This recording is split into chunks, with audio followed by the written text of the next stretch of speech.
आज हम स्टार्ट करेंगे ऑप्टिकल इंस्ट्रूमेंट से।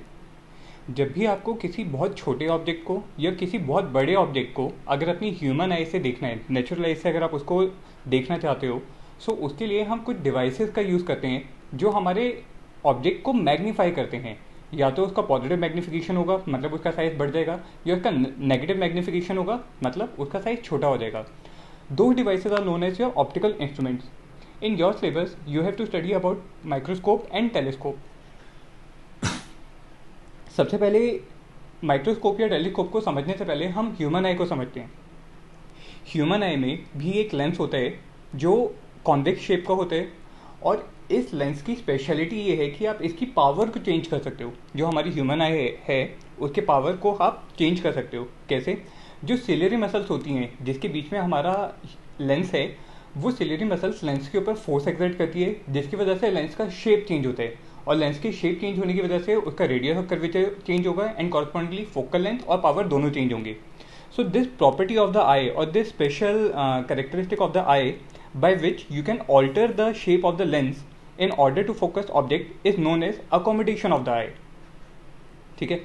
अब जो हमारी ह्यूमन आई है, ये किसी भी ऑब्जेक्ट को डिस्टिंक्टली देखने के लिए विदाउट एनी ब्लर्ड विजन अगर आप क्लियरली देखना चाहते हो तो उसकी दो लिमिट्स होती हैं।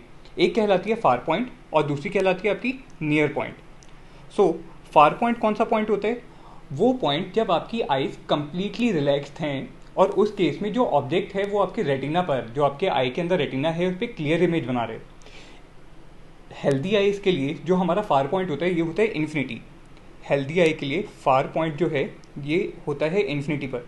मतलब इन्फिनिटी पे अगर कोई ऑब्जेक्ट रखा हुआ है, मतलब आपकी आई से कोई बहुत दूर ऑब्जेक्ट रखा हुआ है, तो जब आप उस ऑब्जेक्ट को देखोगे तो सिलेरी मसल्स लेंस के ऊपर कोई भी स्ट्रेस नहीं लगाएगी, कोई भी फोर्स नहीं एक्सर्ट करेगी, आपके लेंस के ऊपर कोई फोर्स नहीं पड़ेगा, तो आपको रिलैक्स फील होगा। So that is known as the far point. Then comes the nearest point which is known as near point. अगर आप आईज और नियर पॉइंट से और अंदर की तरफ अगर कोई ऑब्जेक्ट को रखोगे तो उस ऑब्जेक्ट का जो विजन जो होगा वो ब्लर्ड विजन होगा, आपको ऑब्जेक्ट क्लियरली नहीं दिखेगा। लेकिन अगर आपने इन्फिनिटी से लेके नियर पॉइंट के बीच में अगर आपने किसी भी ऑब्जेक्ट को रखा है, सो उस ऑब्जेक्ट की एक क्लियर इमेज बनेगी आइज के रेटिना पे। This is known as your near point. So definition अगर आप रीड करेंगे, far point is the farthest point, it is the farthest point that relaxed eye can focus on. For normal vision the far point is infinity. और near point कौन सा है? The closest distance of the eye which it can focus. So for an healthy I, for an young adult, this near point is 25 centimetre from the eye. समझ में आया? Now let us start with simple microscope. In simple microscope, let us say that you have an object having a height h.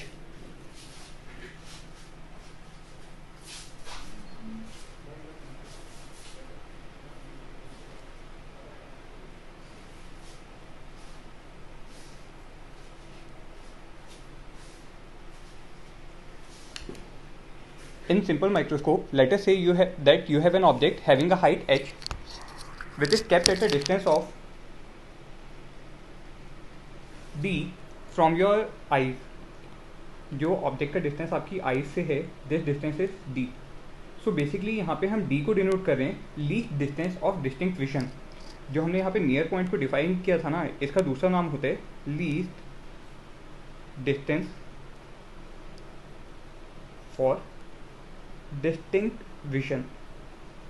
मतलब वो minimum distance आपकी eyes से जहाँ पे आप अपने ऑब्जेक्ट को क्लियरली देख सकते हैं। For distinct vision the least distance, this is denoted by capital D, जिसका वैल्यू कितना होता है? Approximately 25 centimetre. यहाँ पे हम 25 सेंटीमीटर की बात नहीं करेंगे, बट वी विल डायरेक्टली से the least distance for distinct vision D, और नियर पॉइंट डिस्टेंस, या फिर हम इसका दूसरा नाम भी क्या दे सकते हैं? Near point distance. ठीक है। सो अगर आपको अपने ऑब्जेक्ट को क्लियरली देखना है तो उस केस में ऑब्जेक्ट का डिस्टेंस आपकी आई से कितना होना चाहिए? Near point distance. So in that case your eyes will be subtending some angle at this object,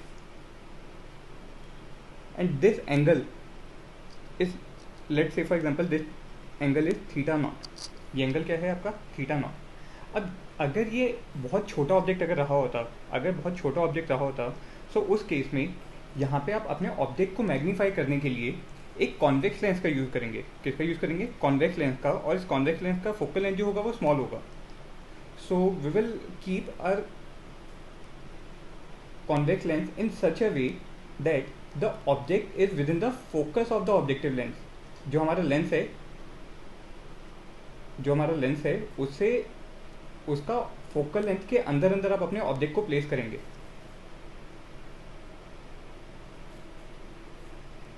बात समझ में आई? So let this is the principal axis. यहाँ पे आपका ऑब्जेक्ट रखा हुआ था और अपने कॉन्वेक्स लेंस को आपने कुछ इस तरीके से पोजीशन किया कि ऑब्जेक्ट फोकल लेंथ और ऑप्टिकल सेंटर के बीच में रखा हुआ है। No in that case the rays, light rays which are starting from the object will come something like this. जो आपके पैरेलल आएगी प्रिंसिपल एक्सिस के, that will pass to the focus on the other side, और जो optical centre पे आके जाएगी वो सीधी सीधी चली जाएगी।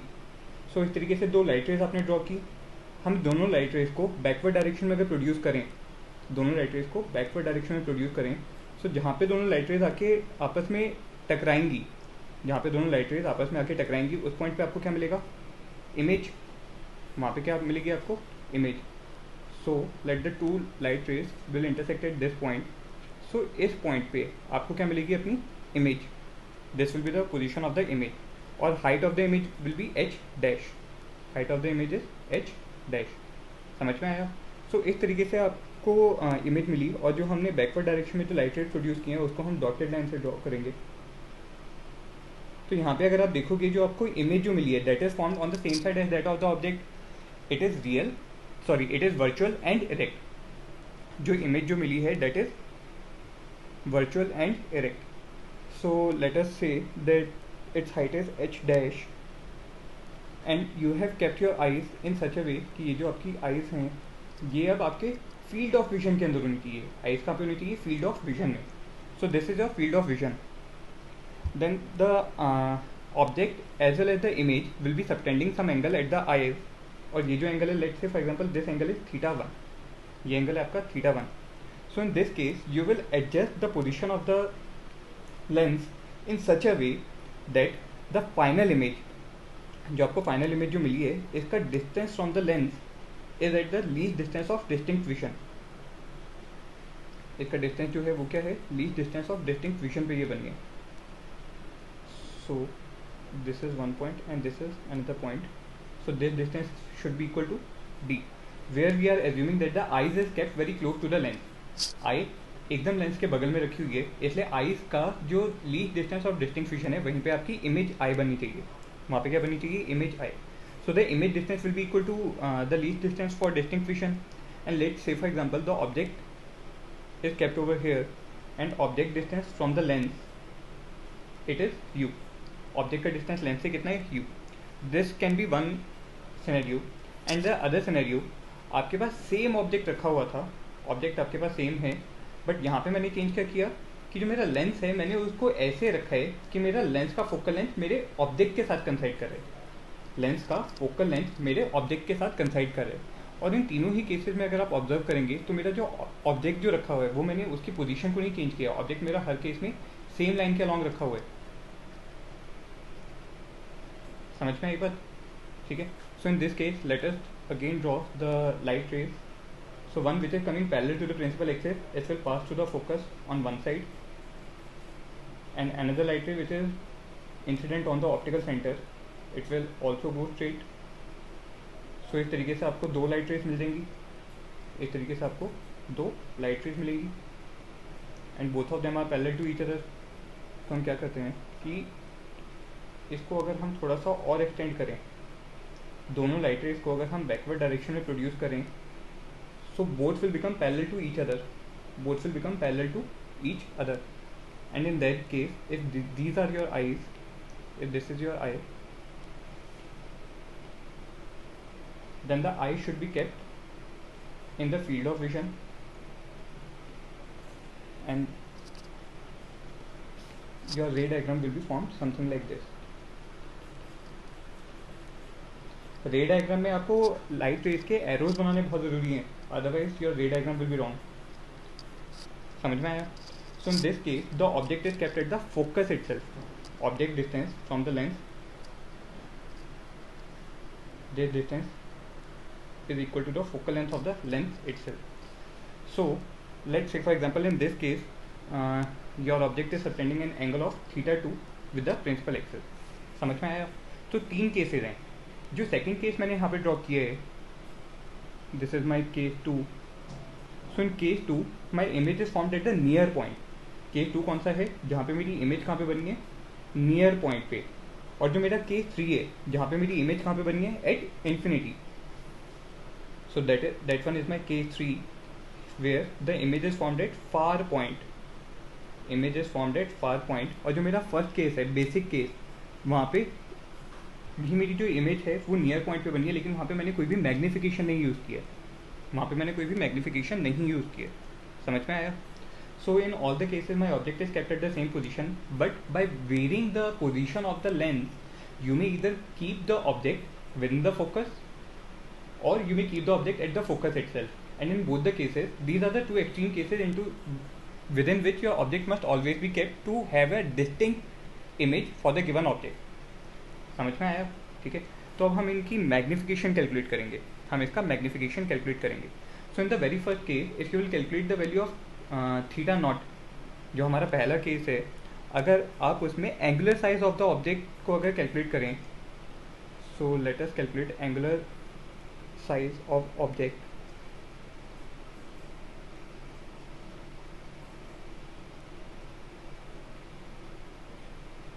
लोकेटेड ऑब्जेक्ट हमने पहले केस में कहाँ पर रखा था? At near point. So located at near point. Object ही मेरा कहाँ पर बने? At near point. So in that case जो एंगल जितने भी यहाँ पे सबटेंड होंगे वो स्मॉल एंगल्स होंगे. So tan theta will approximately भी equal to theta. tan theta की वैल्यू आप किसके अप्रॉक्स कर सकते हैं? थीटा के बराबर. Since tan theta is equal to perpendicular upon base, so in this case theta naught की वैल्यू किसके बराबर आएगी? h upon b. So the value of theta naught will be equal to h upon capital B. ठीक है. Now in the first case, अगर मैं first case में बात करूँ, so here the angular size of the image produced at the near point. अब यहाँ पे मेरे इस वाले केस में जो मेरी इमेज बनी है, ये कितने डिस्टेंस पे बनी है? नियर पॉइंट पे. और इसने कुछ एंगल सबटेंड किया है हमारी आई पे. So I want to calculate this angle θ1. So the angular size of image produce, पहले केस में हमने ऑब्जेक्ट को रखा हुआ था नियर पॉइंट पे. सेकेंड केस में angular size of the image produced at near point. Near point. So ये एंगुलर साइज कितना होगा? θ1, जिसकी वैल्यू किसके बराबर आएगी? Either it will be equal to h dash upon b and which is also equal to h upon u, where h is the height of the object and u is the distance of the object in front of the lens. ठीक है. यहाँ पे अगर हम u की value निकालें, so by using the mirror formula you may say that 1/v minus 1/u should be equal to 1/f, where v is equal to d in the case when the image is produced at the near point. So by solving this, the value of u you will get will be equal to d f upon d plus f. ठीक है. So ये वाली value अगर हम यहाँ पे substitute करेंगे, then the angular size of the image you will get will be equal to θ1 will be equal to h upon df upon d plus f, which may be written as h into d plus f upon df. समझ में आया? Similarly, in the second case, when the image is produced at the far point, image कहाँ पे बनी है? Infinity पे, मतलब far point पे. So उस केस में जो आपकी इमेज ने एंगुलर साइज जो बना होगा, इमेज का एंगुलर साइज जो बना होगा, that will be given by the angle θ2. So the angular size of image produced, कहाँ पे प्रोड्यूस किया है? Produced at far point. कौन से पॉइंट पे प्रोड्यूस किया है? फार पॉइंट, मतलब इन्फिनिटी पर. So in that case the angle θ2 is equal to h upon f. कितना आएगा ये वाला angle? h upon f. In both the cases I am using the definition of tan theta only. tan theta क्या होता है? Perpendicular upon base. So if this is your perpendicular and this is your base, so tan theta कितना आएगा? Perpendicular upon base. Similarly, when the image is produced at infinity, so this will be my perpendicular and this will be the base. So tan theta 2 कितना आएगा h upon f. ठीक है. So मैंने angular size निकाल लिया मेरे तीनों cases के. Now we will define the magnification for magnification of simple microscope. Magnification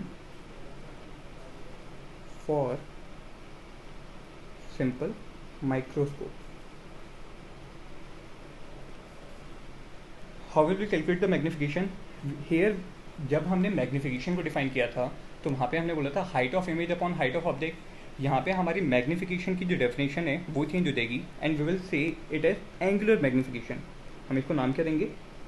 angular magnification, which will be defined as the ratio of angular size of image, angular size of image divided by angular size of object, divided by angular size of object kept at near point. आपको angular size of object देखना कब है? जब आपने object को near point पे रखा हुआ था. कहाँ रखा हुआ था? नियर पॉइंट पे. समझ में आया? ठीक है. सो इन दिस केस आपके इमेज जो बनी है उसके दो अलग अलग केसेस हो सकते हैं and correspondingly you will get two different magnification. One will be the magnification for the near point and another one will be the magnification for the far point. तो अगर मैं नियर पॉइंट मैग्निफिकेशन की बात करूँ, magnification कौन से case का? for near point. So in that case magnification for the near point will be denoted by mn. Angular size of the image when the image is produced at the near point will be given by theta 1. और object कहाँ पे रखा होना चाहिए? आपके near point पे. मतलब कौन सा?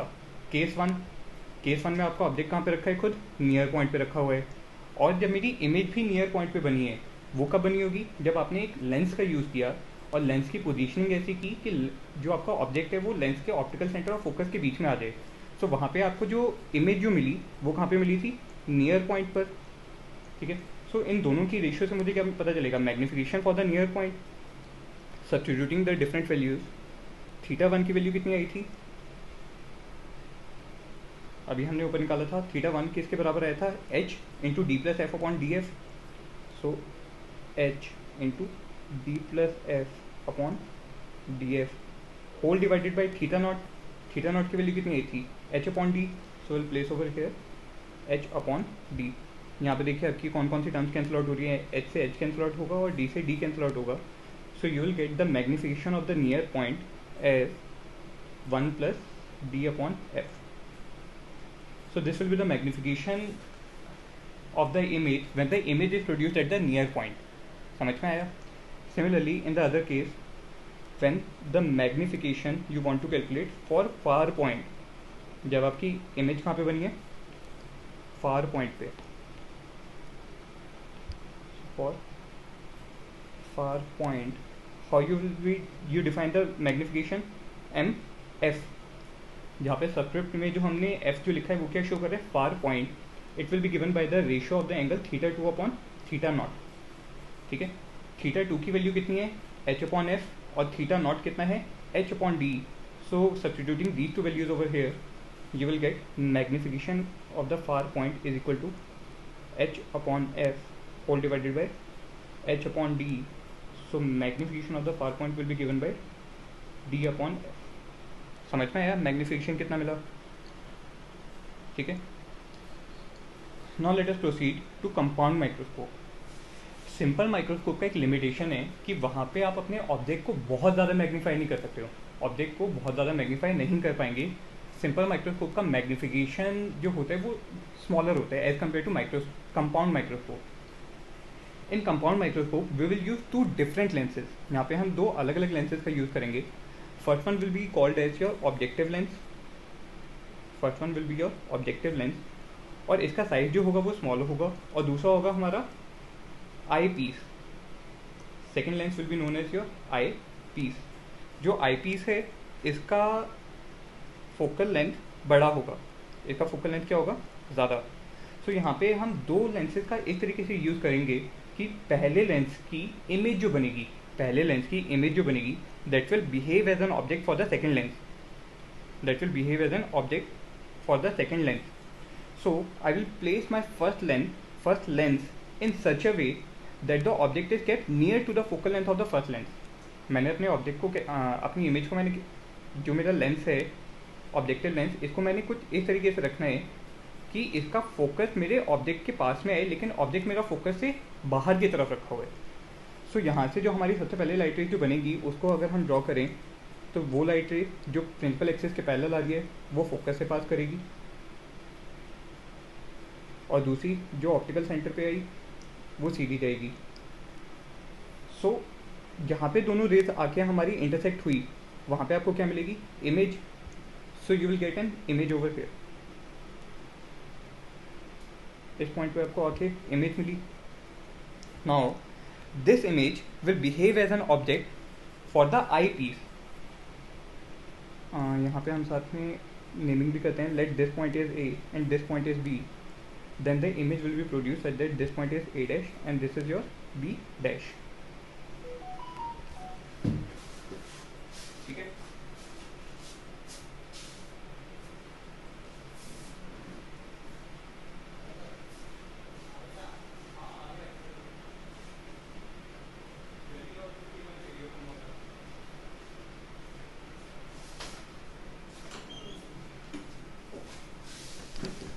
हाँ जी, तो यहाँ पे जो आपकी इमेज जो बनी है वो कहाँ पे बनी है, ए डैश बी डैश पर.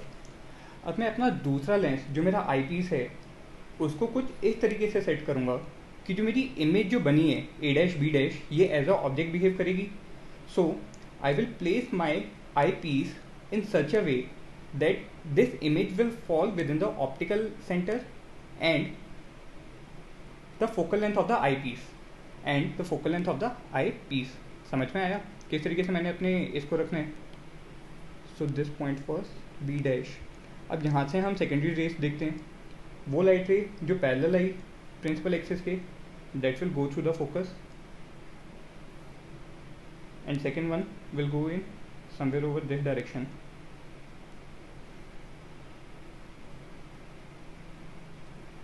दोनों रे जो लाइट रेज हैं जब आप इसको आगे की तरफ प्रोड्यूस करेंगे, जब आप इसको फर्दर आगे की डायरेक्शन में प्रोड्यूस करोगे तो ये दोनों एक पॉइंट पे आके टकराएंगी जहाँ पे मेरी इमेज बनेगी.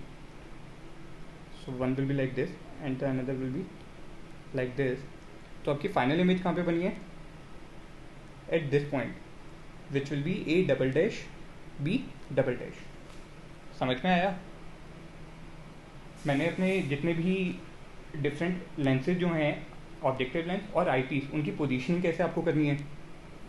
सो let us say that the distance between the object and the objective lens is you.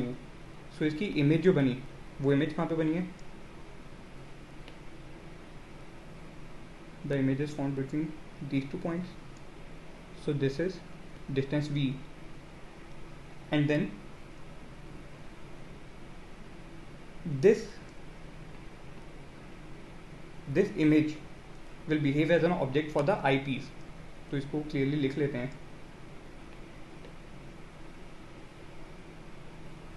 Image किसे प्रोड्यूस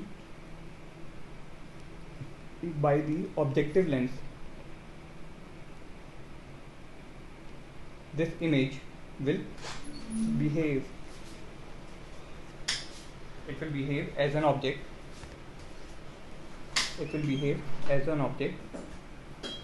for eyepiece lens. ये इसके लिए एज एन ऑब्जेक्ट बिहेव करेगा. So in that case my object distance will be this one for the eyepiece. So इसको u ई से represent कर रहा हूँ. इसको क्या रिप्रेजेंट कर रहा हूँ, यू ई. समझ में आया. This can be one scenario where the final image which is produced by the eyepiece, final image कहाँ पे बनी है, b dash point पे. so this final image is at a distance of least distance of distinct vision from my eyepiece. ये वाला जो distance जो है, this distance is equal to d. ठीक है. and my eye is kept in the field of vision like here. जो मेरी eyes है उसको हम फील्ड ऑफ विजन में ला के रख देंगे. So here you will get your eyes. समझ में आया? ठीक है. This can be one first case. And the second case, let us say that you are having the same object और हम अलग अलग लेंसेज को दोबारा पे रखते हैं वैसे ही. So the first set of light rays will be like this.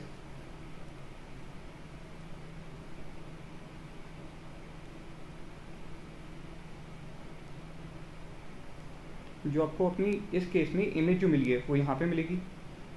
Image जो मिलेगी वो कहाँ पे मिलेगी? At this point.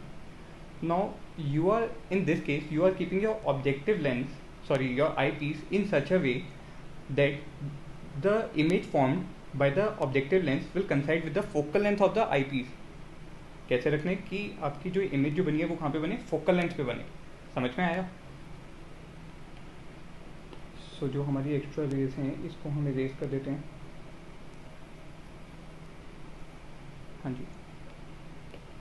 सो एक लाइट रे जो प्रिंसिपल एक्सिस के पैरेलल थी वो फोकस से पास करेगी और जो ऑप्टिकल सेंटर पे गई वो सीधी जाएगी. तो सबसे पहले तो आपको इमेज मिलेगी A dash B dash.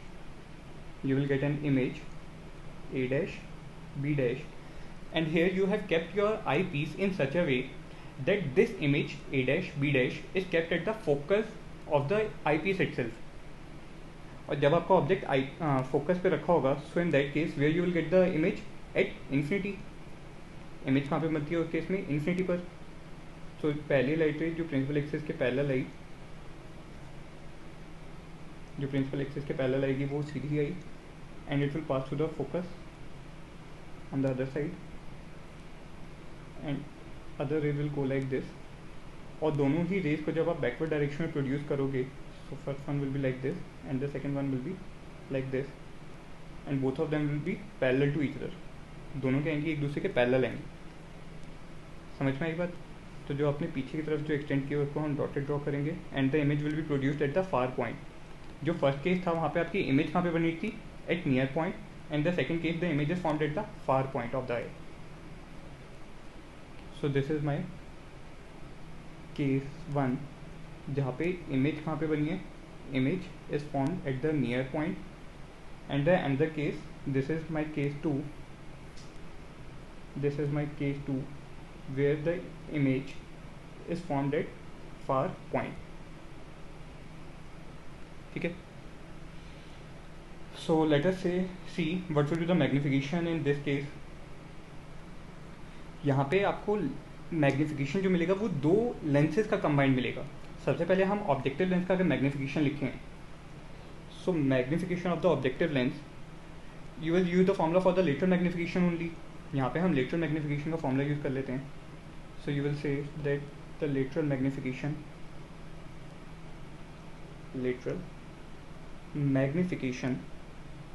of objective lens, lateral magnification of objective lens will be given by MO, and इसका फॉर्मूला कितना आता था? -v/u, and if you will place the different values you will get FO upon u minus FO, where FO is the focal length of the objective lens. ठीक है. अच्छा, अब जो हमारा इसकी जो इमेज जो बनी है A dash B dash, that image is behaving as an object for the eyepiece. So this combination will be something like your simple microscope. कैसा combination होगा ये? Simple microscope का. So in this case you will use the formula for the case of the simple microscope when the object was kept at when the final image is produced at the near point of the lens. Near point पे जब आपकी image बनेगी तो उसका अगर हम formula use करें then you will get the magnification of the eyepiece. Magnification of eyepiece कब? When image is produced at near point. So in that case your magnification was given by 1 + d/f, और I P से इसलिए हम यहाँ पे क्या लिखेंगे? MFE. क्या लिखेंगे? FE. So the magnifying power of the compound microscope, magnifying power of compound microscope,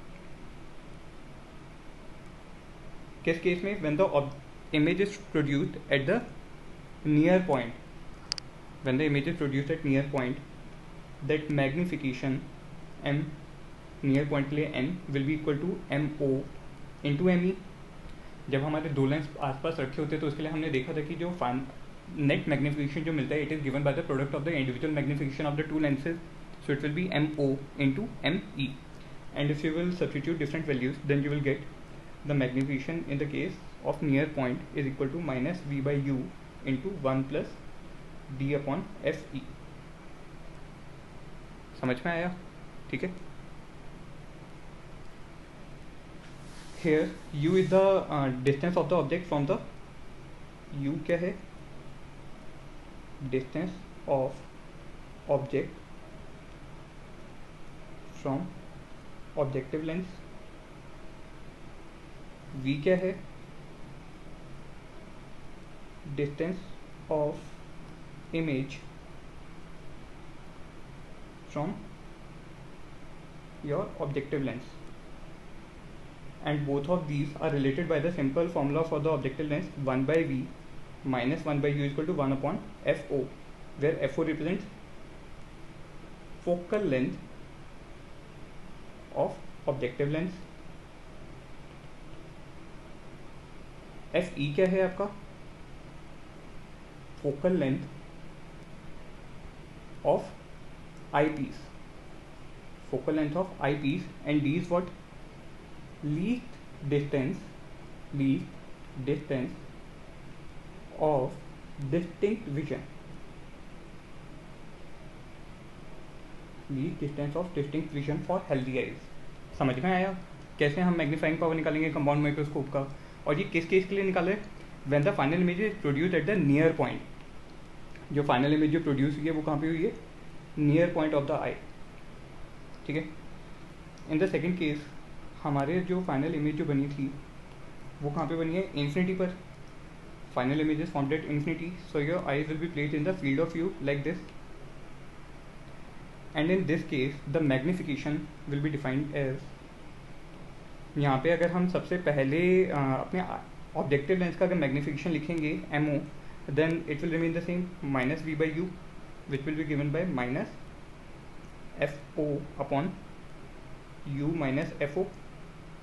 but इस केस में जब हमारा इमेज जो प्रोड्यूस हुई ऑब्जेक्टिव लेंस की वजह से, ये वाली image, this image was behaving as an object for the eyepiece. So this will be the case of the simple microscope when the image is produced at the far point. जब हमारी image कहाँ पे produce हुई है? Far point पे. देखो उसका हमारे पास क्या फॉर्मूला आया था? मैग्नीफिकेशन का d अपॉन एफ. वहाँ पे हमारा मैग्नीफिकेशन का फॉर्मूला क्या आया था? d by F. कब? जब हमारा फाइनल इमेज कहाँ पे बनी है? फार पॉइंट पे. So will use this definition to find out the magnification of the eyepiece lens. जो हमारा आई पीस वाला लेंस है उसकी मैग्नीफिकेशन के लिए हम क्या यूज़ करेंगे?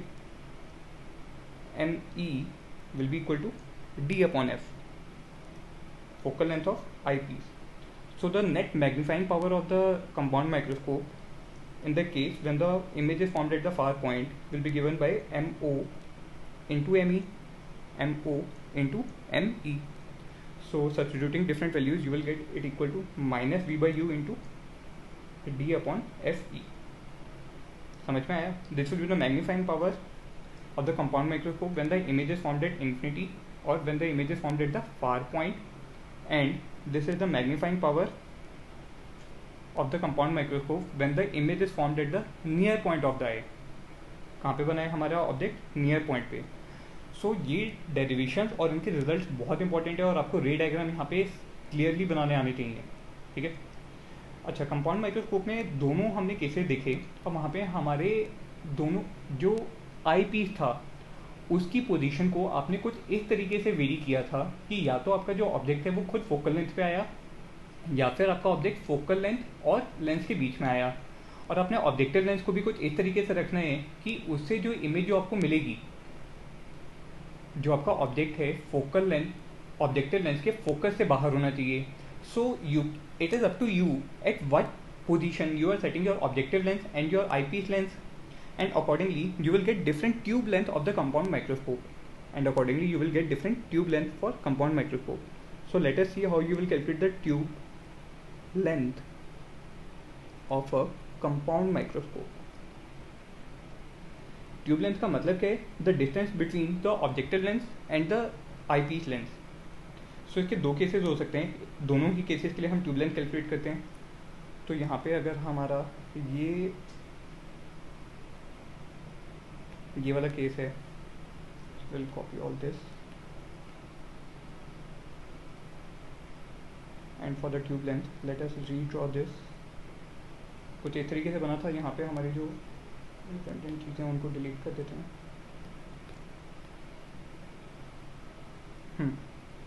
और इस डायग्राम को थोड़ा सा छोटा कर देते हैं. Just to tell you the concept.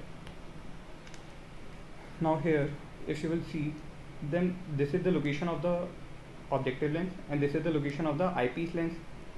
So distance between these two will be known as your tube length. ये वाला जो डिस्टेंस है इसको हम बोलेंगे ट्यूब लेंथ L. एंड यहाँ पे जो आपको इमेज जो मिली है वो कहाँ पे मिली है? नियर पॉइंट पे. So this will be the case when the tube length for the near point. So this is your case 1.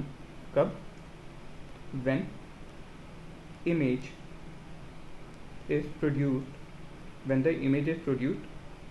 at near point. When the image is produced at near point. So in this case the tube length will be given by कितना होगा ये tube length? v plus ue के बराबर. so it will be equal to v plus ue, and if you will substitute different values you will get it equal to tube length will be equal to UFO upon U minus FO plus DFE upon D plus FE. Tube length का तो वैसे आपको सिर्फ ये वाला formula ध्यान रखना है, और वहाँ पे आप V को और UE को खुद से कैलकुलेट करेंगे. V और UE को आप खुद से कैलकुलेट करेंगे. आफ्टर कैलकुलेशन जो आपके पास फॉर्मूला आएगा वो नीचे वाला आएगा. Here you have to just remember that while substituting the different quantities in this formula you only have to keep their magnitude as the signs are already being considered. So यहाँ पे एक note लिख लो इस वाले फॉर्मूले के लिए. Note अगर आप लिखेंगे then you will say that all values should be substituted with magnitude only. उनका सिर्फ मैग्नीट्यूड डालने हैं as signs are already considered.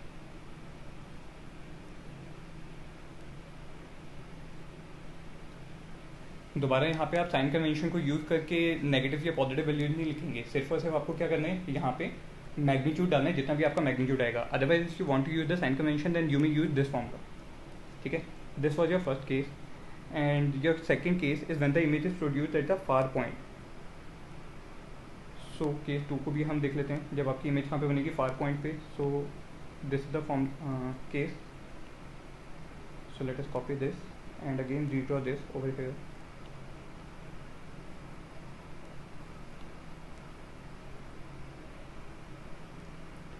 ठीक है, यहाँ पे देखते हैं. तो this is the position of the objective lens and this is the position of the eyepiece. so the distance between these two will give you the tube length. और ये far point के लिए, सो इसको हम रिप्रेजेंट करेंगे L P से. Far point के लिए इसको एल एफ से रिप्रेजेंट करेंगे और नियर पॉइंट के लिए एल एन से. ठीक है, यहाँ पे अगर आप देखोगे तो आपका जो डिस्टेंस जो आएगा, अच्छा यहाँ पे भी हम डिस्टेंसेस भी एक बार लिख लेते हैं.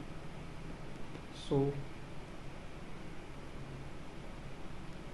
this is the distance of the first image produced by the objective lens, and then the objective lens is kept at the focal length of the eyepiece. so this distance is equal to how much? Focal length of eyepiece, and the distance of the object from the objective lens is u. ठीक है, और यही तीन distance हम यहाँ पे भी लिख लेते हैं.